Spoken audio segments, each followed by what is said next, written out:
The kitchen was silent, not the normal kind of silence, but the kind that feels like the world is holding its breath. Ayaan stood alone at his station. One chef. One apron. One chance. Across the dining hall, 100 guests were seated again, cameras were rolling, and Gordon Ramsay was watching like a hawk. The solo service begins. Gordon stepped forward. His voice was calm. Too calm. Tonight, you cook alone.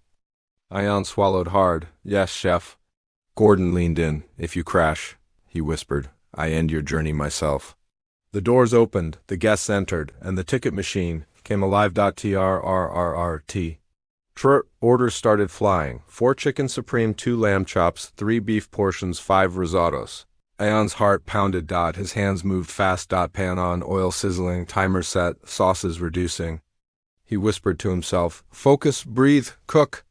Pressure like never before. 10 minutes in. The kitchen felt like a furnace. Sweat ran down his forehead. Ayaan plated his first chicken dish. Perfect golden skin. So icy inside. He sent it out. The dining hall waited. Seconds felt like hours. Then a waiter returned. Chef. Table 6 says it's incredible. Ayaan blinked. Incredible? For the first time. Hope sparked, but Hell's Kitchen never lets you breathe. The next ticket printed. 8 lamb chops, VIP table. Ayaan froze. VIP meant one thing. Gordon Ramsay would taste it himself. The moment of truth. Ayaan cooked like his life depended on it, because it did. He seared the lamb. Rested it. Sliced it carefully. Pink center. Perfect. He plated with trembling precision. And sent it. The dining hall went quiet. Gordon walked out personally.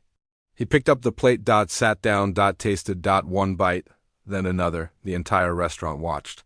Ayaan stood in the kitchen doorway, barely breathing. Finally, Gordon stood up. And raised his voice. Who cooked this lamb? Ayaan stepped forward slowly. I did, chef. Gordon stared. Long pause. Then, this. He held up the fork. Is the first real dish I've seen from you. Gasps. Cameras zoomed. Gordon's voice grew louder. You burned chicken yesterday like an amateur. He stepped closer. But tonight, he pointed at Ayaan, you cooked like a chef. The final test. One last ticket came in. The hardest one. Beef Wellington. Ayaan's blood ran cold. The dish that destroyed Sarah. The dish that ended careers. Gordon's voice thundered. Don't even think about failing that Wellington. Ayaan nodded. Yes, chef. He wrapped the beef carefully, checked the temperature, watched the oven like it was a bomb. Minutes passed. Finally, he pulled it out. Golden. Beautiful. He sliced it. Perfect medium rare. No blood. No raw center. No disaster. He plated it. Sent it. The dining hall waited. Gordon tasted it. Silence. Then he smiled. A real smile. Rare. Dangerous. Viral. Worthy. He turned to the cameras. Remember this moment. He pointed at Ayaan. This is what redemption looks like. Viral redemption. MONT. Guests began clapping. One table. Then another. Soon. The entire dining hall erupted into applause, a standing ovation. Ayaan's eyes filled with tears. He whispered, I did it. Gordon walked back into the kitchen. He stood in front of Ayaan and for the first time, he didn't shout. He simply said, you belong here. Ayaan broke down. From failure.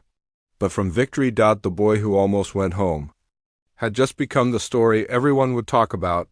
The episode ended with Gordon's final words. Hell's Kitchen doesn't break everyone. He looked at Ayaan. Sometimes it builds legends.